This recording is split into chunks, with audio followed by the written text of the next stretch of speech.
kārtību. Thank you, sir. Jūs paldies. Es domāju, tas bija ļoti interesanti. Man tiešām pārsteidz tas,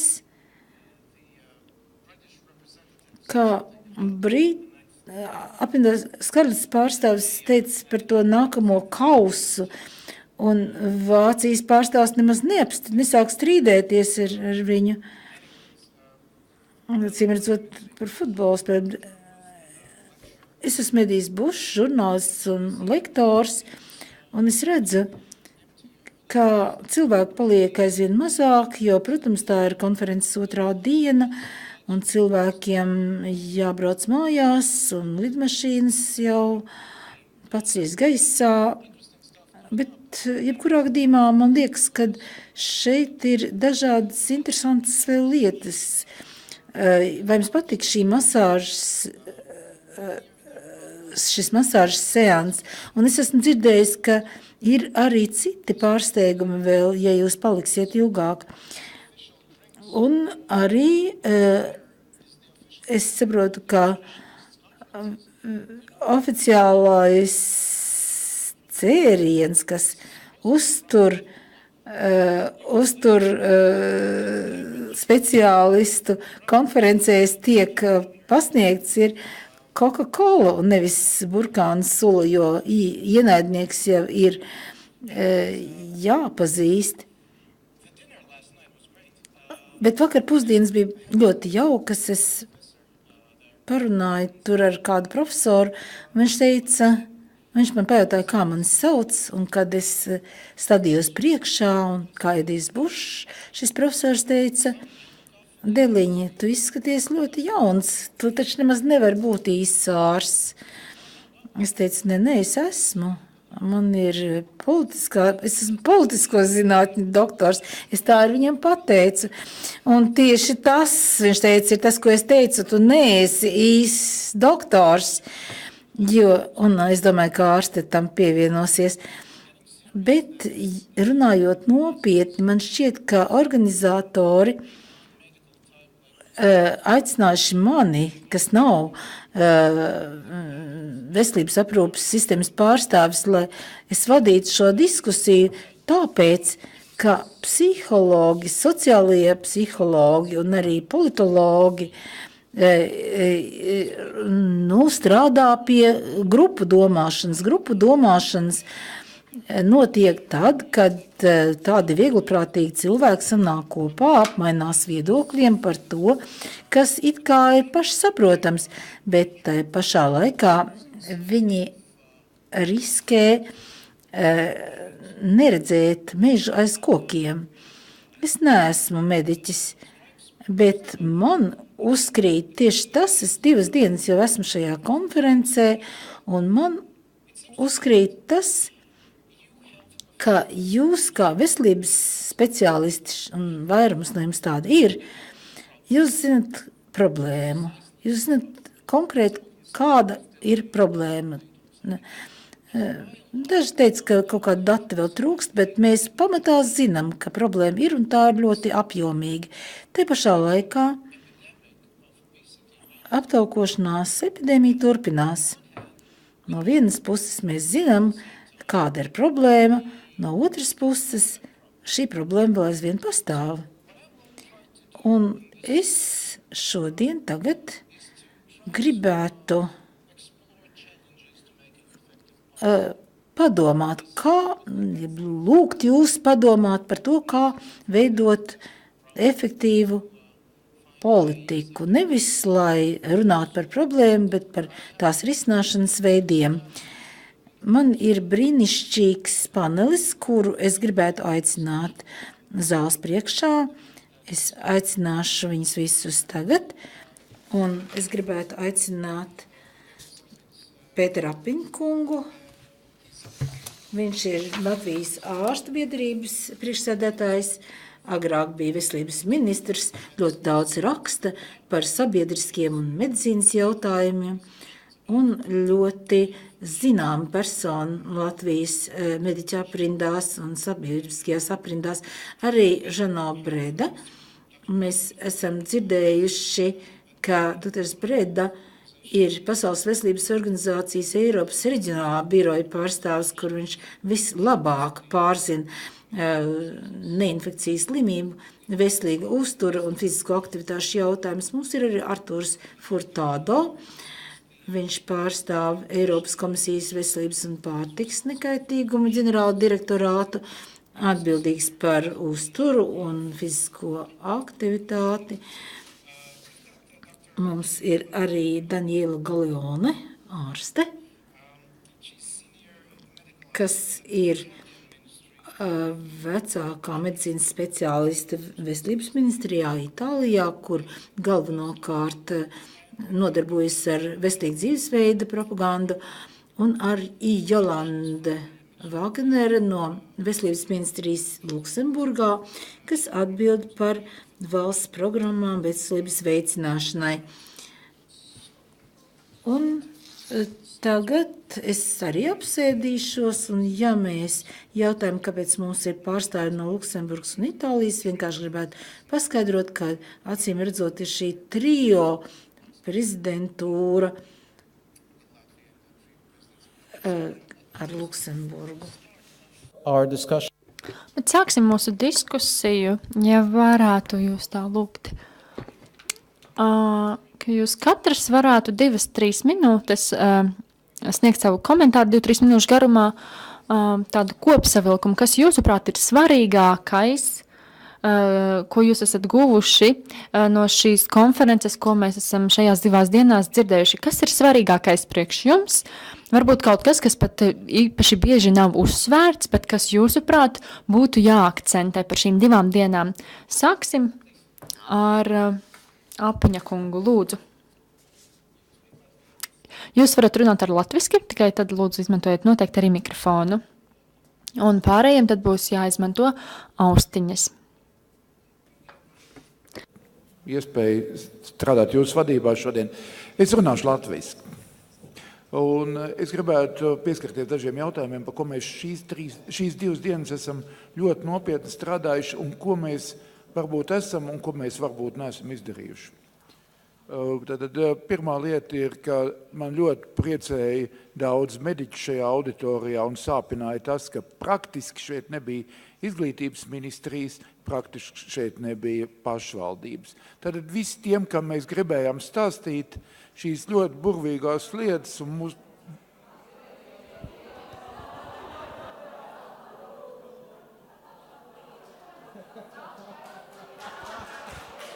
Ok, labi, paldies. Man ļoti priecē tas. Šī ziņa bija patiesi laba. Jā, jebkurā gadījumā mums Latvijā būs vēl stipri jāpiedomā pie tā, kādā veidā mēs veiksim savu dialogu ar izglītību un ar pašvaldībām, jo katrā ziņā manā uztverē būtiskās lietas, ko mums šoreiz pastāstīja, bija par pārējo valstu pieredzi. Es gribētu pieskarties dažām. Viena no tām bija, ka mēs ļoti uztraucamies, piemēram, par sāli, cukuru un transtaukiem, bet es vakardien dzirdēju burvīgu stāstu, ka mums ir ļoti rūpīgi jāapskatās, ko uztur ražotāji pievieno klāt pie saviem produktiem, piemēram, dažādas vitamīnas, dažādas ķīmiskas vielas, E-vielas, un tad pēkšņi izrādās, ka bērniem viņi ēd mušļus ar D vitamīnu un uzliek virsū arī jogurta D vitamīnu un vēl apēd šokolādes batoniņa D vitamīnu, viņš uzņem daudzas lietas pa daudz, un ka tās lietas visi jāizņem laukā no mūsu uzturu, un es ar lielu prieku šo ziņu uzrakstīšu rakstveidā un iesniegšu veselības ministrijai. Kā otru lietu, ko es gribēju šeit pieminēt, tas tomēr ir, kad mēs skatāmies uz bērniem, kas 7 gadu vecumā ir ar lieku svaru vai aptaukošanos. Un tas nozīmē, ka tā problēma ir radīta jau krietni vien iepriekš. Tā problēma ir radīta 2, 3, 4 gadu vecumā, un tā problēma ir radīta mūsu uztverē, ka mēs tieši tajā vecumā savus bērnus bērniem, mazbērniem neliekam pietiekoši kustēties.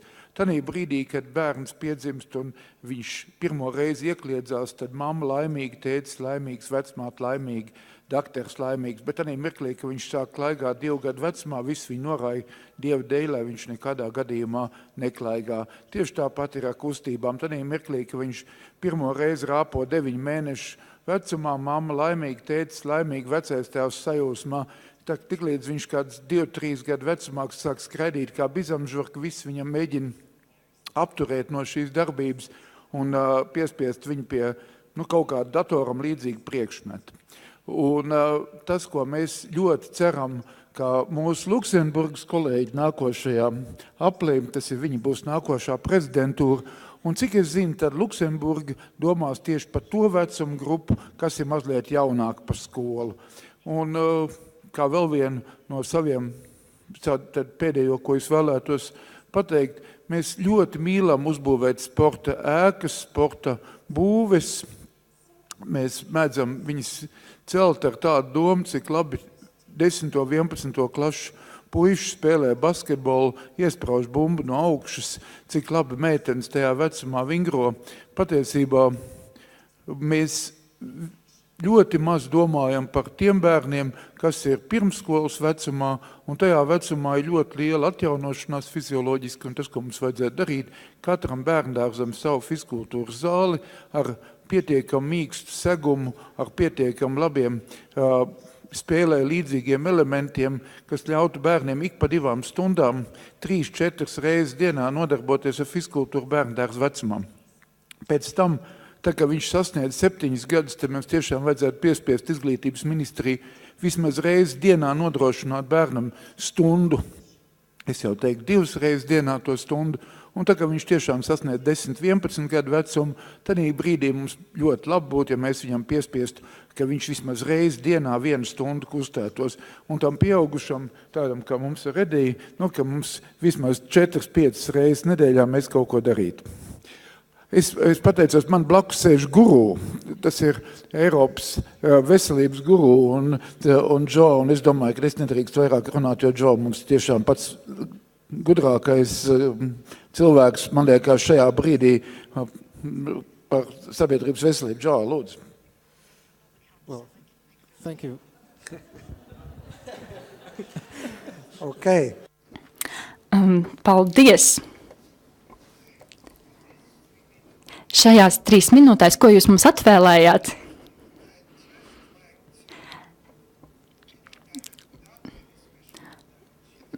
Es vēlētos tādā nenoteiktā secībā padalīties ar tādām 3 atziņām, kas, manuprāt, ir svarīgas, un viena no tām ir politiku saskaņošanas jautājums. Novembrī mums bija šī starptautiskā konference, daži no jums noteikti tur piedalījās starptautiskajā uzturu konferencē ar ļoti interesantu saturu, Romas deklarāciju par uzturu, ar rīcības satvaru.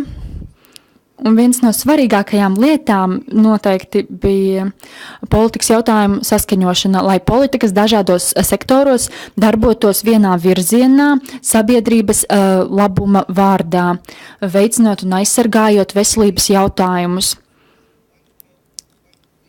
Un šajā konferencē piedalījās pāvests, karalienes, es neatceros lielo prominento dalībnieku skaitu, tad apmeklējums bija milzīgs un interese bija milzīga. Mēs runājam par veselīgu uzturu, par dienas kārtību, bet tas, ko mēs redzam praksē, patiesībā ir kaut kas pilnīgi cits. Mēs redzam, ka lauksaimniecības politika virzās vienā virzienā, izglītības politika virzās citā virzienā, un nevienmēr veselības jautājumi ir nostādīti pienācīgā, nevienmēr tiem ir pievērsta pienācīga uzmanība. Mums ir jādarbojas sabiedrības vārdā, sabiedrības labuma vārdā. Arī pilsētvides plānošanai ir jāpievēršas šo jautājumu risināšanai. Un jānodrošina, lai mēs sasniegtu nosprostos mērķus. Sabiedrības veselībai ir jābūt diskusiju uzmanības centrā, lai panāktu, ka valdības savas politikas saskaņo un padara tādas, kas spēj sasniegt vienotu mērķi veselībai. Tā ir viena lieta. Otra lieta, manuprāt, mums jābūt pozitīviem, optimistiskiem. Mēs esam redzējuši vairākus piemērus, kā lietas strādā. Un lietas darbojas jau arī pirms tam. It īpaši pašvaldību līmenī. Mums ir daudz dalībnieku aktivitātes, mums ir dažādas starpnozaru grupas, iesaistot arī sabiedrību. Jūs to zināt, es to zinu. Un jo īpaši pašvaldībām pašvaldības ar to ir saistītas. Līdz ar to mēs varētu dalīties vairāk šajās labajās praksēs, piemērotās savam konkrētajam kontekstam. Patiesībā mēs redzam arī šīs atšķirības, kas spēj mainīt cilvēku ķermeņa masas indeksu kopējos rādītājus. Tātad mēs redzam konkrētus rezultātus darbībām, un tas ir ļoti svarīgi, lai mēs izplatītu šīs vēstis un popularizētu šīs aktivitātes. Un reaģējot uz to, ko mūsu moderators Bošakungs teica, mums ir ļoti daudz datu. Ar tiem datiem, kas mums ir, mums pietiek. Mums vairs nav jāgaida, lai rīkotos tagad, tam es piekrītu. Bet tai pašā laikā mums ir jāapzinās, ka mēs joprojām varam uzlabot savas uzraudzības sistēmas, lai tās kļūtu efektīvākas, lai mēs spētu sekot līdzi aktualitātēm sabiedrībā un tur laukā īstajā dzīvē, lai mēs varētu pielāgot aktivitātes, kā mēs sasniedzam savus mērķus. Tātad mūsu darbības var būt vietējas, starptautiskas, vienkāršas, sarežģītas, bet es uzskatu, ka parasti uzskatām, ka mēs sakām, ka mums vajag datus un tādējādi mēs atliksim aktīvu rīcību uz vēlāku laiku, bet šeit tāda situācija nav īsti patiesi tāda. Paldies! Un tagad vārds Furtado kungam. Paldies! Es iespējams nedaudz atkārtošos ar iepriekšējiem 2 komentāriem. Vispirms, es vēlos teikt, ka mēs dien dzīvojam tādā izaicinājuma pilnā pasaulē. Un es esmu pārliecināts, ka jūs visi un mēs visi zinām šīs komisijas valodu. Ar izaicinājumiem mēs domājam problēmas. Tātad ir problemātiska situācija. Un šī problemātiskā situācija izriet no fakta, ka mums ir statistika un mums ir pierādījumi, kuri burtiski kliedz un saka, ka mūsu rokās ir patiesībā laika bumba. Attiecībā uz dzīvesveidu, hroniskām slimībām, neinfekcijas slimībām. Un šī ietekme, ko tas dod uz mūsu iedzīvotāju veselībām un ekonomiskajām izmaksām visai sabiedrībai un veselības sistēmai kopumā, šī ietekme ir neizmērojama. Mēs zinām, ka zināmā mērā sabiedrībā ir bijušas arī tādas neizdevušās pasākumi un aktivitātes, kad mēs neesam spējuši risināt jautājumus pietiekami efektīvi. Mums ir vairāk iemesli, kas it kā ir attaisnojuši, tomēr mums ir jāatceras, ka tas ir mūsu darbs pārvarēt šo vājumu un nespēku, atrast labākos veidus, kā mēs varētu dalīties ar pozitīvajiem piemēriem. Un tomēr jāatzīst, ka rīcība iespējams vēl nav bijusi pietiekama visās nozarēs. Vēl, mēs atrodamies neapskaužamā situācijā, jo mēs visi esam vienojušies un piekrītam, ka mums ir pāris pozitīvu elementu. No medicīniskā viedokļa mēs zinām, ka situācija ir novēršama un ka šī problēmas ir saistītas, kas saistītas ar dzīvesveidu, ir novēršamas. Un mēs zinām, kas būtu jādara. Mums ir diezgan labs priekšstats par to, kas būtu jādara un ar ko vajadzētu pietikt, lai pareizās rīcības notiktu. Šeit Rīgā mēs esam dzirdējuši gan pierādījumus, gan diskusijas un prezentācijas. Ir bijušas skārušas vismaz 3 šādas jomas. Mēs esam redzējuši daudz labu piemēru, ko varam darīt ar agrīnu profilaksi, risinot, pievēršoties skolu jaunatnei, kā uzrunāt bērnus. Mēs esam redzējuši labus piemērus, kā iespējams nedaudz novirzīties no negatīvās pieejas, aizliedzot kaut ko darīt, pievēršoties pozitīvai darbībai, iedrošinot bērnus ēst veselīgu pārtiku, augļus un dārzeņus. Un tas ļoti labi ietekmē mūsu komunikāciju prasmes. Un šobrīd mēs jau diezgan labi apzināmies, jauno tehnoloģiju potenciālu, varbūt tās nemaz vairs nav tik jaunas tehnoloģijas, bet tomēr mēs apzināmies šo potenciālu un tai pašā laikā apzināmies arī sociālās vides radīto risku. Kā pēdējo punktu es vēlētos teikt, ka šie labi piemēri ir jāizplata ārpus šīs telpas. Paldies, doktora Galione, paldies. Runājot par to, ko es atcerēšos no šīs konferences, man ļoti svarīgs elements, ko es dzirdēju vakardien, kas pievērs manu uzmanību par veselīgu uzturu, bet runājot par veselību un mūsu bērniem un jaunatne, tad šīm korelācijām ar viņu dzīvesveidu, manuprāt, bija ļoti svarīgi uzsvērt, ka mēs runājam ne tikai par nevienlīdzības mazināšanu, bet arī par rīcības stiprināšanu un konsolidēšanu, lai stiprinātu šīs programmas, kuru mērķis ir, kā kolēģi jau vakar minēja, rīkoties daudz pragmatiskāk un konkrētāk. Vēl viena lieta. Mēs zinām, ka cīņa ar lieko svaru un aptaukošanos un nehroniskajām slimībām un hroniskajām slimībām, neinfekcijas slimībām ir saistītas ne tikai ar stratēģijām. Ir svarīgi, lai šīs mūsu stratēģijas iekļautu ne tikai intervences pasākumus, bet arī rīcības, kas būtu iedzīvotājiem un videi draudzīgas un veselīgas. Jo individuālā atbildība ir ļoti svarīga, bet tā ir svarīga visas vides, no visas kopējās vides konteksta. Un viens tāds kopējs risinājums ir nepieciešams atrast visiem izdevīgu risinājumu, lai veselīgas izvēles būtu izdarīt vieglāk.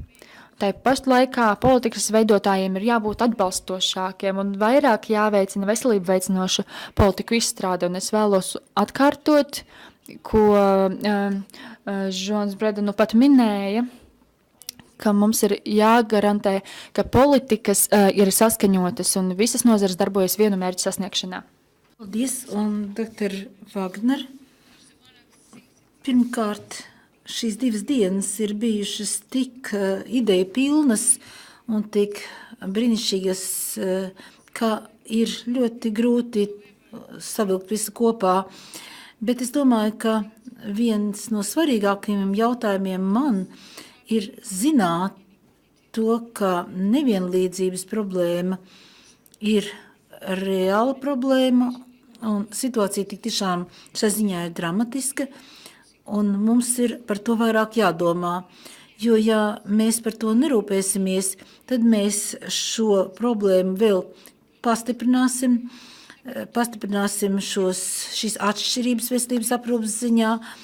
Un tik tiešām veselīgai izvēlei ir jābūt vieglai, bet tam ir jāizpildās dažādie, priekš visām iedzīvotāju grupām. Visiem cilvēkiem ir jābūt iespējai izvēlēties veselīgi, un tas ir mūsu lielākais izaicinājums. 2,5% no bērniem, kas ir sliktākā sociālā stāvoklī, ir aptaukojušies un ir vairāk aptaukojušies nekā citu grupu bērni. Un tas attiec tieši uz visneaizsargātāko iedzīvotāju daļu, un tas ir risina ne tikai uz aptaukošanos kā tādu, bet sociālo-ekonomisko stāvokli mūsu valstīs. Tas bija pirmais punkts, ko es gribēju teikt. Otrs jautājums – uzturs un fiziskā kultūra ir ļoti būtiska, bet tas nav kaut kas atsevišķs. Mums jārunā par holistisku pieeju skolās, bet arī bērnu dzīves vidē kopumā. Un es teikšu, ka mēs gribētu virzīt bērnu veselības politiku un pusauģu veselības politiku un tad kopumā šo bērnu un pusauģu politiku, jo tas ir daudz kas vairāk nekā veselība. Vēl ļoti būtiska ir sadarbība. Sadarbība arī vēl nav pietiekami, ir vajadzīga saskaņotība. Mēs veselības jomā esam eksperti zināmās jomās, bet mēs nezinām par citām nozarēm. Mēs nezinām, kāda ir domāšana citās nozarēs, kā tas notiek horizontālā līmenī un pat vertikālā līmenī. Mēs ne īpaši zinām, kas notiek skolās vai pašvaldībās. Un tur arī mums ir daudz ko mācīties. Es arī izdzirdēju, ka mums varbūt vajadzētu vairāk uzticēties vietējām zināšanām, vietējiem resursiem, kompetencēm. Un tas, kā apgādāt bērnus ar veselīgu pārtiku. Es nedomāju,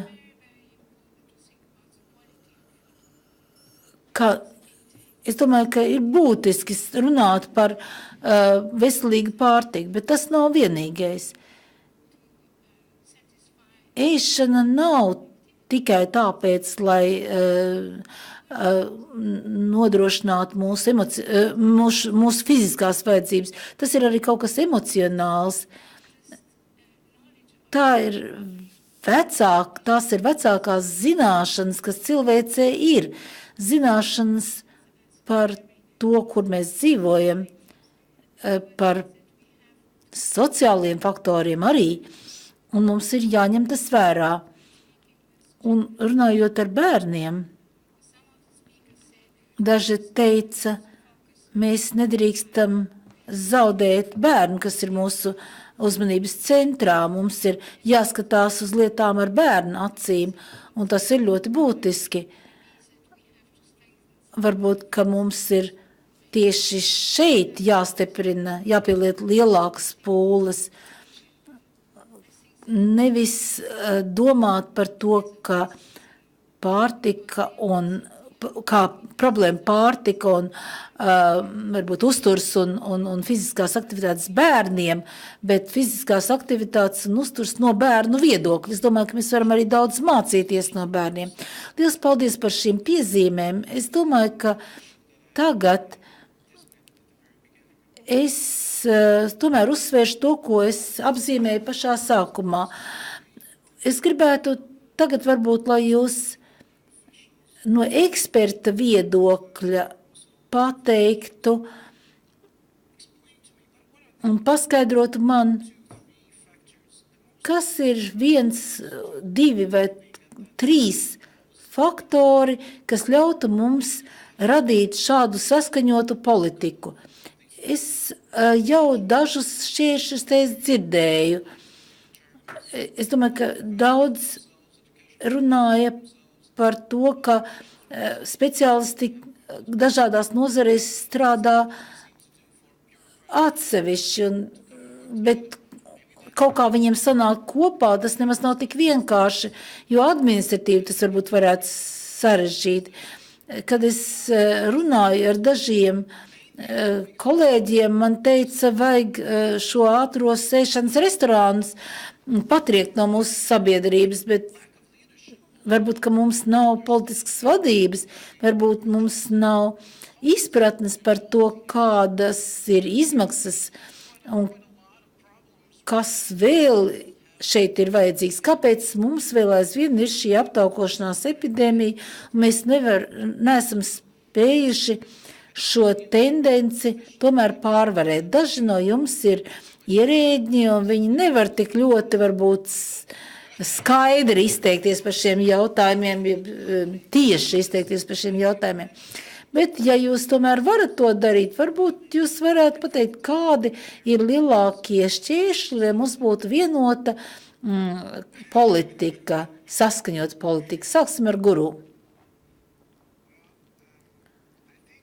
Man šķiet, ka mēs dzīvojam atvērtā tirgus situācijā, un tur nemaz apstākļi un nosacījumi nav tik vienkārši, un ja es strādātu tirgū kā uzņēmējs, jeb lauksaimniecībā, jeb pārtiks ražošanas jomā, un tad es, protams, stāstītu, ka mēs radam ļoti daudz darba vietu, un ja jūs veiksiet tādas darbības, kas ietekmēs manu biznesu, cukuru jomā, transtauku jomā vai citās jomās, tad, protams, man būs diezgan sarežģīti. Un, protams, ka katrs ražotājs zina, ka viņš rada darba vietas, un ja ministrija mainīs šos apstākļus, radīs nestabilitāti, problēmas, tad uzņēmēji nebūs priecīgi. Uzņēmējiem vajadzīga noteikta drošība un prognozējamība. Es esmu arī pats strādājis biznesā, un es zinu, ka cenu politika strādā. Cena strādā, un ja cenu izmaina vai kaut kā īpaši modelē, tad cilvēku uzvedība kaut kādā ziņā mainās. Un tad mums ir šis elements, kam ir jābūt arī politikas sastāvdaļai un risinājuma sastāvdaļai. Bet šos jautājumus ir ļoti grūti izvirzīt, jo tie skar ļoti daudz dažādas intereses un ieinteresētās puses.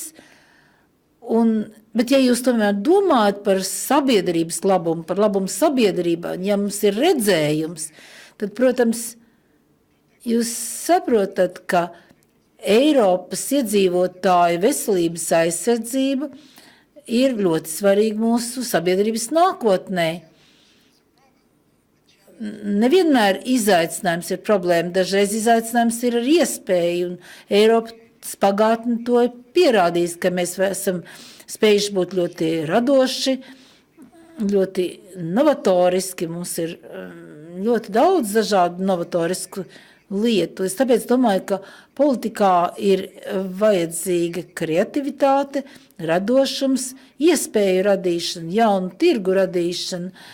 Redziet, kas tad notika ar zaļo ekonomiku? 20 gadus atpakaļ neviens neticēja zaļai ekonomikai.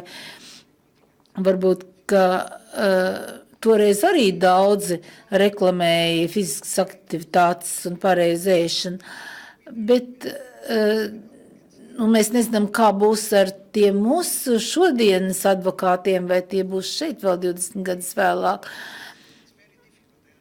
Nav viegli pieņemt lēmumus, bet mums tiešām ir vajadzīgs zināms, tāda kompleksa pieeja. Ar vienīgu darbību pasākumu mēs neko nepanāksim. Es gribētu minēt 2 punktus. Vienu par jautājumu sarežģīto dabu. Tieši tāpēc arī daudzi nerīkojas, un arī politiskajiem cikliem, kas ir laikā atšķirīgi, kad iet runa par profilaksi. Par pirmo jautājumu, par jautājumu sarežģītību, būtu jau jauki teikt, ka mēs risinām problēmu, kura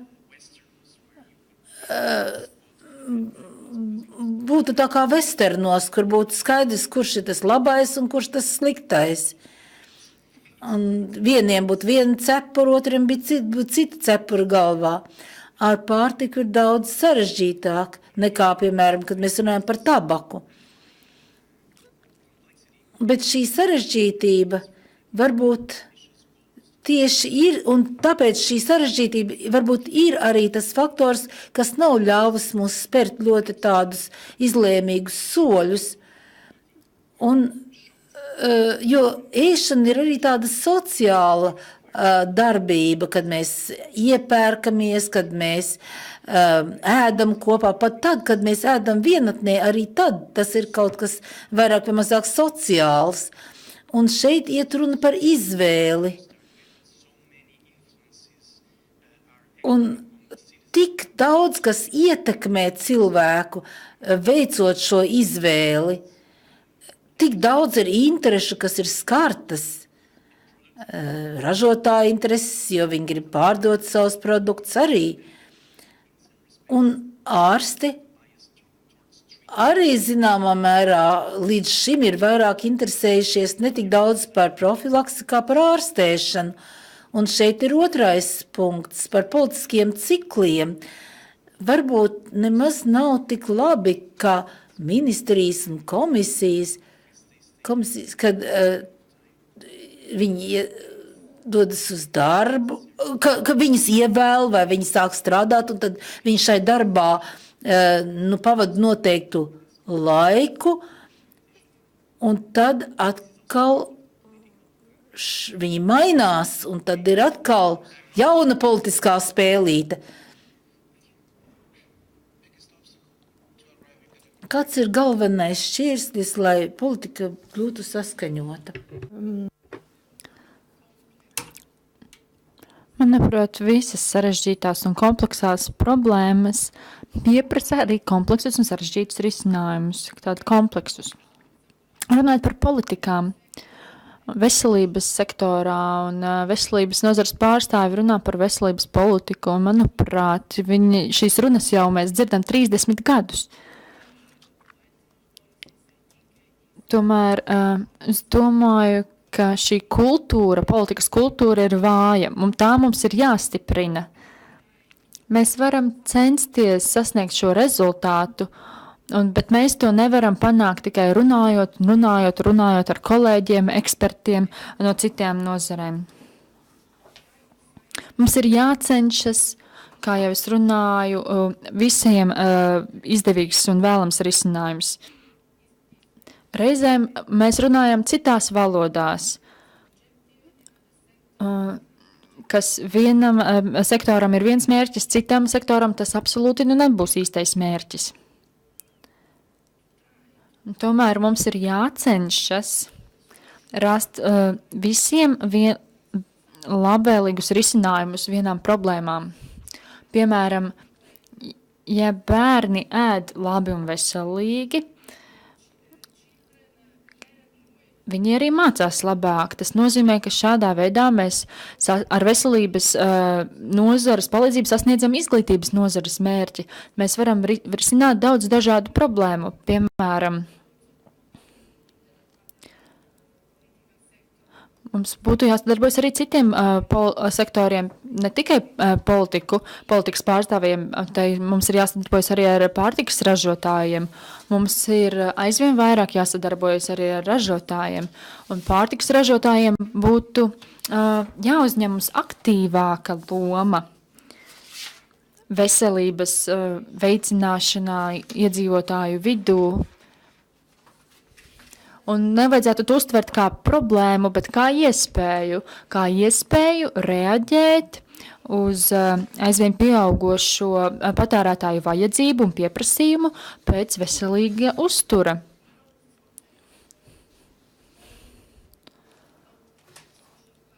Mēs runājam par sociālo klašu iespējām, bet pārtikas industrija var palīdzēt šos risinājumus nodot visām sociālajām klasēm, nodrošinot veselīgu uzturu pilnīgi visiem. Tad mums ir jāroda vienota valoda, kopēji risinājumi dažādiem tematiem. Tas ir ļoti svarīgi, lai mēs gūtu efektīvus rezultātus. Vāgners kundze, lūdzu. Manuprāt, jūs runājat pareizi. Mums ir daudz problēmu, ar kurām jācīnās. kuras jārisina. Mums ir daudz jautājumu, kuros ir jāpanāk vienprātība.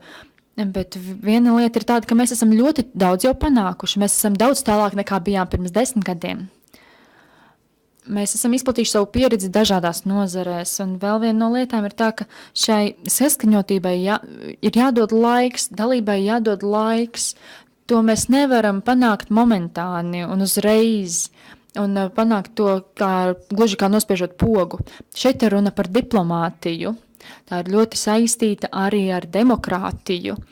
Un tā ir saistīta ar izpratni un sapratni par to, kas notiek citās nozarēs. Tad tas ir starp nozaru jautājums, un tas ir ļoti sarežģīts jautājums, tas nav vienkārši. Un, manuprāt, tam ir nepieciešams laiks. Reizēm politiskie plāni, politiskie lēmumi un lēmumu pieņēmēji, viņi uzskata, ka sadarbības un partnerības tām nepieciešams laiks. Un, man patīk adīt ļoti. Un es zinu, ka jums Baltijā ir ļoti lieliski cimdi, adīti cimdi un lieliski sadītas lietas. Manuprāt, bērniem un pusaudžiem ir jārunā arī par darbu. Darbs ir grūts un smags. Tam ir nepieciešamas pūles un spēks, disciplīna. Varbūt mēs varētu ieviest jaunu vārdu adīšanu, un dūraņus. Dūraņi ir silti. Un tas ir tas, ko vajag mūsu bērniem un pusaudžiem. Viņiem vajag kaut ko siltu. Un, manuprāt, strādājot kopā ar mūsu partneriem, tā būtu tāda pati lieta. Tad man būtu prieks satikt savus kolēģus no lauksaimniecības ministrijas. Pat tad, ja reizēm saprašanās ar viņiem ir sarežģīta un grūta, un tāpat laikā tā jābūt arī krāsainai. Krāsainai ar visām idejām, kas varētu vienai vai otrai pusē būt. Tad mums jāņem vērā zināšanas, tradīcijas, paražas, un mums ir jābūt radošiem. Es pati, varbūt man nav idejas, kādas labas idejas, un mans projekts varbūt nav pats labākais. Tādēļ man ir iespēja atzīt šo nepilnību, un es varētu aicināt, izteikt citus viedokļus. Tātad Latvijas cimdi efektīvai politikas veidošanai, manuprāt, Latvijas prezidentūrai vajadzētu uzķert šo ideju. Liels paldies! Dr. Apinis, jūs parasti nākat ar tādām zelta bultas idejām. Lūdzu, jūsu šāviens. Lai visiem būtu iespējas uzlikt austiņas. Tātad liela problēma ir tradīcijās. Mēs arī tikko dzirdējām mazliet par siltumu. Jau 100 gadus atpakaļ katra slimība nozīmēja silta gulta, silta teja un kārtīgi pieēsties. Un tur bija ļoti daudz taukvielu kā ārstniecības līdzekļu. Tad 21. gadsimtā arī medicīnā pa priekšu mēs sakām, tas nozīmē kustību, slimība nozīmē kustību, slimība nozīmē ēst mazāk. Izejot no šādas paradigmas, mēs esam nonākuši arī citā tādā aplī, ka mēs dzirdam, ka mūsu bērni 4 gadu, 5 gadu vecumā visi atrodas planšetdatorā daudz labāk to apgūši nekā mēs. Un, ja mēs izdarījām pagājušajā gadā latviešu valodā pētījumu un skatījāmies visus publiski pieejamos saitus par veselību, tad 80% no viņiem aiz muguras atradās kādas uzturbagātinātāju vai ražotāju intereses, un pat čipšu ražotājs mēdz savu saitu reklamēt kā veselīgu uztursaitu. Un tieši šādā pašā veidā mēs dzirdam, ka mēs gribētu viņiem mācīt spēlītas veidā saprast veselīgu uzturu, bet ticiet, vakardien bija teikts, ka Nestle ir vislielākais bērnu spēlīšu saitu uzturētājs pasaulē, un visi bērni ierauga Nestli kā tādu piedevu interesantai spēlītai datorā, un viņš tiešām nenojauš, ka tā ir reklāma. Tad mēs esam nonākuši laikmatā, kurā ir 97,000 aplikāciju pa veselību, un es nezinu to cilvēku, kas spēja diferencēt, kur no tām aplikācijām ir laba. Paliek tikai viena iespēja, kādā veidā mēs varam saviem cilvēkiem visā valstī dot godīgi, pareizi, solīdi informācija. Es saprotu, ka angļu valodā mēs ejam Medline Plus, un tur ir ļoti skaists informācijas apjoms, ko mēs varam izmantot kā veselībai drošu informāciju. Es droši vien lielu prieku ieju Pasaules veselības organizācijas mājaslapā, man viņi patīk. Latviešu valodā mums viņi vienkārši jārada tādi, kas ir, sauksim, veselības ministrija un profesionāļi parakstāt zem šīs informācijas, ka tā ir absolūti godīga, absolūti brīva no nepatiesībām. Un tad mēs sakam, bet kāda tā brīvība no nepatiesībām, ja vēl tas, ko mēs 20 gadus atpakaļ uzskatījām par absolūti veselīgu produktu, šodien dažbrīd mēs uzskatām par neveselīgu, bet dažreiz arī otrādi. Tā kā es domāju, ka mums ir interesants laikmets, un šajā interesantajā laikmetā mēs dienu no dienas sastopamies ar jauniem izaicinājumiem. Neveselīgā uztura ražotājs un neveselīgā dzīvesveida ražotājs pats negribot mums spēlē pretīm, jo es domāju, ka planšetdatoru ražotāji nebija plānojuši, ka viņi radīs visā pasaulē bērniem neveselīgu dzīvesveidu un atrašanos pie datoru 5 stundu svētdien, kāds ir Latvijas bērniem šobrīd. Thank you very much. We've got 15 minutes left. Mums ir 15 minūtes jautājumiem. Nevis jautājumi, bet palikušas vēl 15 minūtes. Esmu pamanījis tādas interesantas iezīmes, bet tagad es centīšos iesaistīt arī auditoriju. Tātad iedomāsimies, ka mūsu paneļa runātāji un jūs visi, kas vēlaties piedalīties, ka jūs esat diktatori uz 1 stundu kādam lēmumam.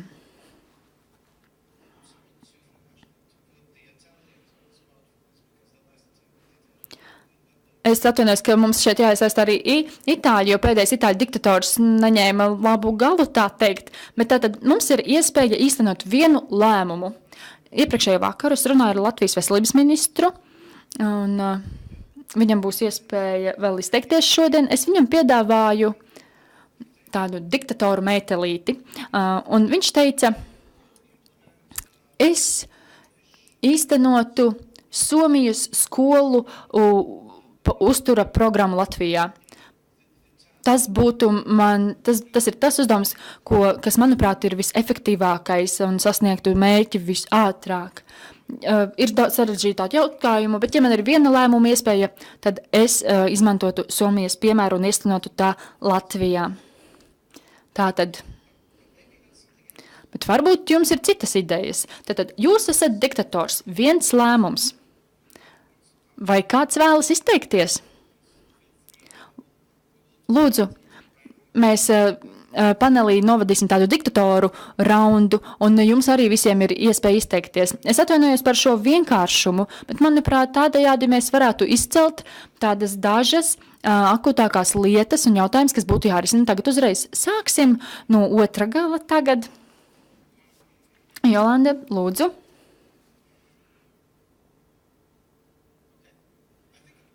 Manuprāt, mikrofonam vajadzētu darboties. Vai tas ir ieslēgts?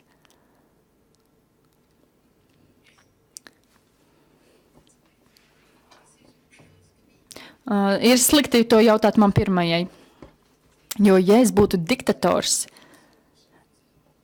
es meklētu pārtikas risinājumu visai pasaulē, jo Eiropā mums ir veselīga uztura programmas, tomēr mums ir daudz teritoriju pasaulē, Āfrikā un Āzijā, kur nav šādu pārtikas programmu. Manuprāt, tas ir ļoti loģiski, ko jūs sakāt. Jo mums ir daudz interesantāk būt globāliem diktatoriem, nevis Luksemburgas diktatoriem. Vai kāds vēlas izteikties no auditorijas? Tātad, doktora Galeone. Man nav tāda risinājuma, bet mēs neielūdzam risinājumu, bet vienkārši politika. Jums ir burvju nūjiņa, kas var padarīt. Ko jūs darītu?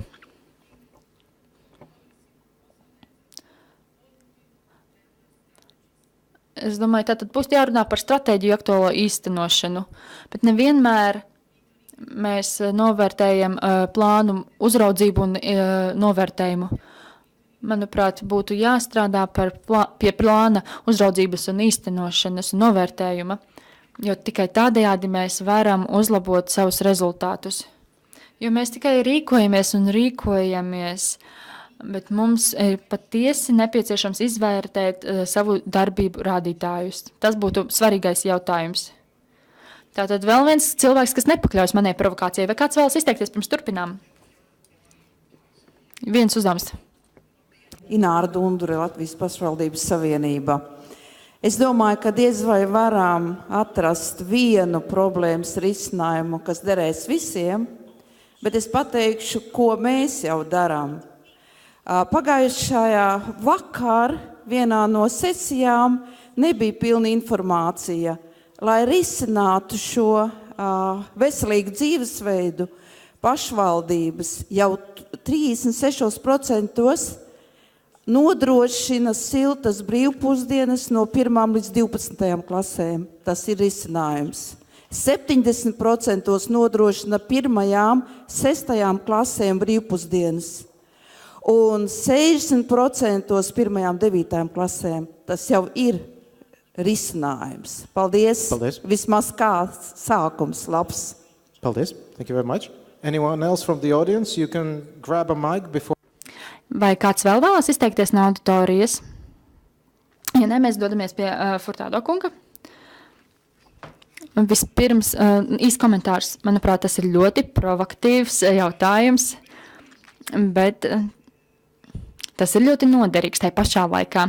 Es atceros, es reiz biju citā konferencē, un ekonomikas ministram tika lūgts komentēt savas valdības prioritātes. Un viņš teica, ka viņiem tika noteiktas 35 prioritātes darba sākumā. Viņa komentārs bija, ja jums ir 35 prioritātes, jums patiesībā nav nevienas pašas prioritātes. Fakts, ka jūs esat tik ļoti provokatīvs un aicināt mums izvēlēties tikai vienu lietu, tas ir ļoti grūts uzdevums. Un tā mana lieta ir tā, ka es centīšos diplomātiski izvairīties no jautājuma, tomēr tajā pašā laikā centīšos saglabāt arī godīgumu. Manuprāt, mēs varētu ļoti daudz padarīt, ja mēs spētu sadarboties. Tātad es censtos veicināt sadarbību, bet man ir jācenšas atbildēt arī uz jautājumu konkrēti. Tad komisijas līmenī mums ir iespēja uzlabot veselības jautājumu risināšanu un iekļaušanu visos politikās. Neliels piemērs. Pirms pāris gadiem mēs pārunājām ar lauksaimniecības ģenerāla direktorātu subsīdijas, kas būtu piešķiramas tabakas plantācijām. Tajā pašā laikā ar veselības ģenerāla direktorātu mēs mēģinājām samazināt smēķēšanas izplatību, tātad pretrunas. Ar vienu ģenerāla direktorātu mēs runājam par vienu, ar citu par citu. Mēs ar lauksaimniecības ģenerāla direktorātu runājam par pienas programmām, par augļu un dārziņu programmām. Tātad mēs runājam par sadarbību ar dalību valstīm. Ievērojot to tiesības noteikt savu veselības aprūpas sistēmu pašām, mums ir daudz ko mācīties no citām, vienam no otras. Un iespējams ir valstis, kuras daudz labāk var apmācīt citas valstis, kā popularizēt bērnu barošanu ar krūti agrīnā vecumā. Citas valstis var apmācīt citas fizisko aktivitāšu veicināšanā un bērnu liekā svara problēmu risināšanā. Tātad, ja mēs visi rīkotos un dalītos savu pieredzi, piemēram, ja mums ir problēma ar augstu saules patēriņu kādā reģionā, mēs varētu šos reģionus savest kopā, lai viņi kopīgi varētu meklēt labāko veidu, kā risināt šo problēmu, redzēt, kādas ir problēmas un kļūdas situācijas labošanā. Un varbūt visbeidzot, mēs varētu iesaistīt visas ieinteresētās puses un aicināt viņus darboties situācijas uzlabošanas labā, tad mēs spētu atbrīvot pārtiks produktus no kaitīgajām sastāvdaļām, un mēs varētu uzlabot produktu pārstrādi un apstrādi. Mēs varētu uzlabot problēmu risināšanu. Iespējams, mēs nevienu problēmu neatrasinātu pilnībā, tomēr mēs uzlabotu situāciju kopumā. Un tad savelkot visu kopā, ja visus šos faktorus mēs apkopotu, kas ir gan kultūras nosacīti vai citi faktori nosacīti, tad sadarbība mums dotu risinājumu. Jā, un jūs, lūdzu, diktators, man šķiet, ka es gribētu, kaut, protams, ir vilinājums veikt tādu projektu, kur var pēc tam nofotografēt un pēc tam par to stāstīt un tā tālāk. Es darītu kaut ko vairāk. Es kā diktators gribētu, lai veselība būtu rezultatīvs rādītājs manai valdībai. Un tad es gribētu, lai visa valdība atbildētu par to, kas ir sasniegts veselības jomā. Un, ja es gribētu uzstādīt tādu lielu mērķi, es gribētu dot katram bērnam iespēju dzīvot veselīgi no paša sākuma. Un tagad jūs, lūdzu, guru. Ne, man nepatīk diktatori, bet jebkurā gadījumā es domāju, ka Agi teica ļoti būtisku lietu. Veselībai tik tiešām ir jābūt ļoti prioritārai nozarei visā mūsu sistēmā. Bet es gribētu mazliet atgriezties pie skolām, jo mēs tomēr šodien konferencē runājām vairāk par skolām un par to, kā veicināt veselīgu dzīves stilu skolās. Un ja man vajadzētu kaut ko darīt, es mēģinātu veikt šādu kompleksu darbību, kurā būtu vismaz 5 elementi, pamatojoties uz to, ko mēs zinām no pieredzes un pamatoties uz to, kur mēs zinām ir problēmas. Pirmkārt, mums vajag likumā regulēt to, kas skolā tiek darīts uzturu jomā. Sauciet to par skolas ēšanas programmu, jeb vienalga ko, bet šeit ir jāsadarbojas pašvaldībām un valdībām, lai noteiktu, kas skolām ir darāms pārtiks bērnu uzturu nodrošināšanas jomā. Tā, lai šis uzturs būtu adekvāts un mums būtu šeit skaidrs spēles noteikumi. Otrs jautājums – mārketings ir jāpatriec no skolas. Skolēni nedrīkst tikt pakļaut mārketinga aktivitām skolā.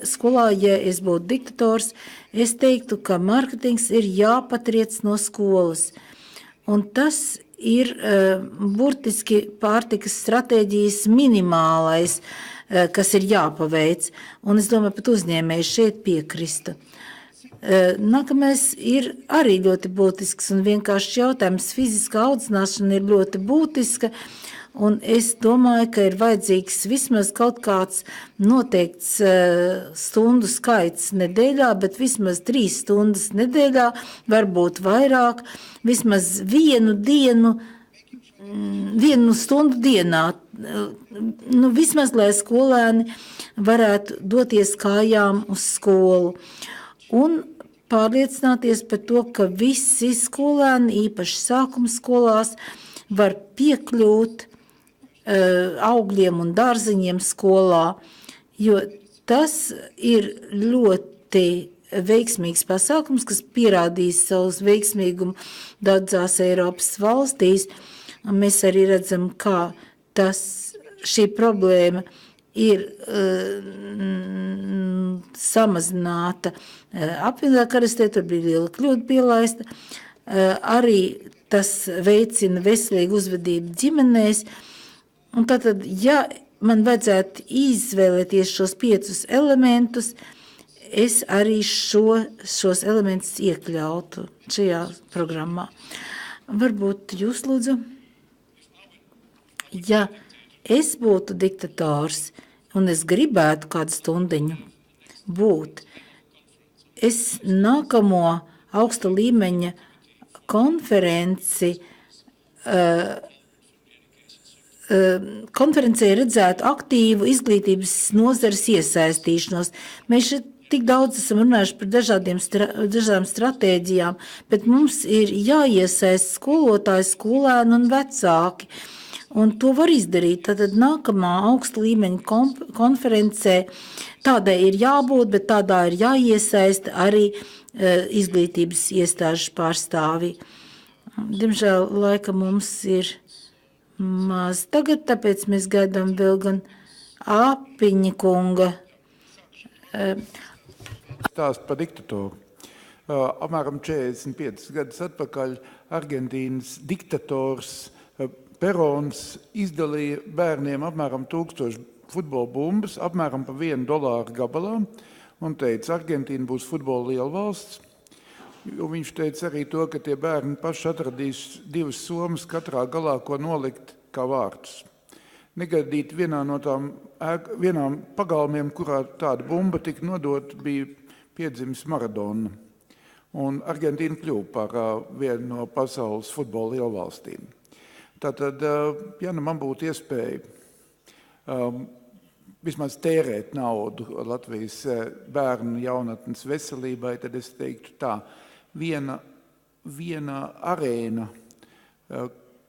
kurā ir 10 000 skatītāji, izmaksā 43 miljonus, un viņā vienlaicīgi sporto pa 5 hokejistiem, pa 2 vārdsargiem un 3 tiesneši, tātad 15 cilvēku sporto, pārējie sporto ar alus kausu rokās. Paceļ nolaiž. Viena sporta zāle pie bērnu dārza maksā apmēram 100 000 eiro. Un tur arī vienlaicīgi var nodarboties 15 bērni. Un atšķirība tieši 430 reizes cenā, izmaksās un tautas veselībā. Un to es arī gribēju novēlēt Latvijai, kad lai pie katra bērnu dārza mums būtu sporta skola, pie katras pamatskolas mums būtu sporta skola, un viņa būtu tāda, kurā būtu ērti un labi ar sportu un kustību nodarboties maziem bērniem. Tad mums pēc 20 gadiem šo problēmu, par ko šodien mēs runājam, nebūs. Paldies! Well, thank you very much. We've got just 1 minute left, and I would like to... Vēl tikai 1 minūte, un es gribētu dot pēdējos vārdus Furtado kungam. Man liekas, ka jums bija tie dati, kurus Furtado kundzei. Furtado kungam. Un man liekas, ka jums bija dati, kas parāda, kādas ir izmaksas Eiropas Savienībā, cik mēs maksājam par aptaukošanos liekos svaru. Tie aprēķini, kas mums ir, runā par 700 miljardiem gadā. Tie ir dati, ko rada produktivitātes zudums, darba nespēja un spiediens uz veselības sistēmu, kroniskās slimības.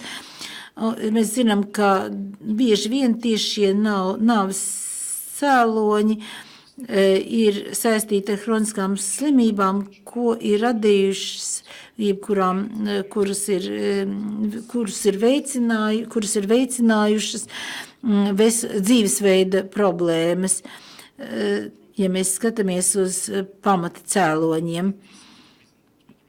Tieši tāpēc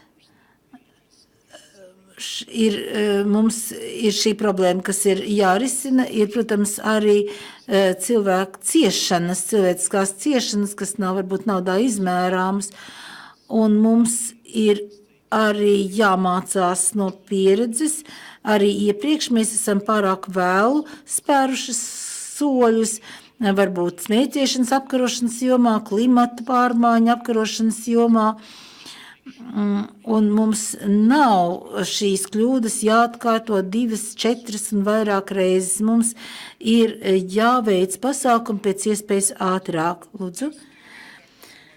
Vienkārši, lai papildinātu to, kas jau ir teikts, viskonservatīvākās aplēses runā par 2% no iekšzemes koprodukta. Un citi uzskata, ka tie ir 8% no iekšzemes koprodukta.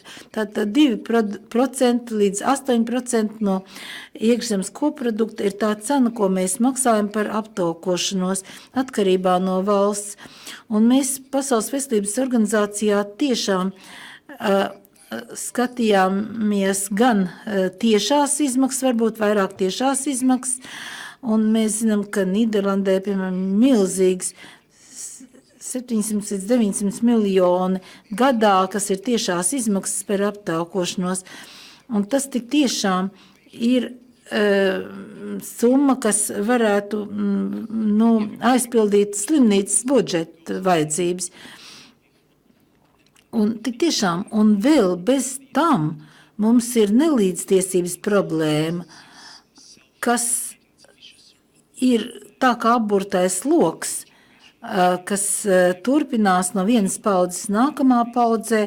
Mums ir bērni, kuri ir cieši no šīm problēmām jau no pavisam agrīna vecuma, kas ne tikai ir pakļauti hronisko slimību riskam, bet arī sliktāk mācās skolā, tiek dažādi terorizēti skolā, un pēc tam arī viņiem ir šīs problēmas vēlākā vecumā.